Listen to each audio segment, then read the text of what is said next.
Warga Rumah 3 Kota Ambon dihebohkan dengan penemuan sesosok mayat berjenis kelamin laki-laki di pondasi pilar Jembatan Merah Putih JMP, Kamis 19 Agustus 2021 siang.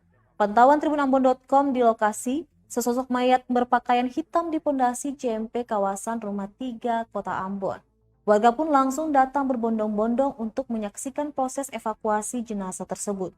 Menurut keterangan saksi, jenazah tersebut berjenis kelamin laki-laki dan ditemukan pada pukul 11 waktu Indonesia Timur dengan kondisi bersimbah darah di pondasi pilar JMP. Sampai saat ini pihak kepolisian masih sudah mengevakuasi jenazah tersebut.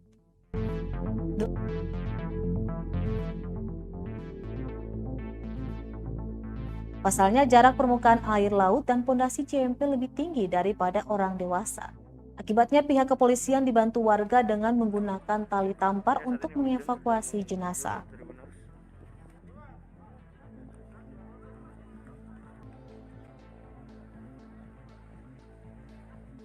Berjenis kelamin laki-laki yang mengenakan pakaian hitam dengan celana jeans.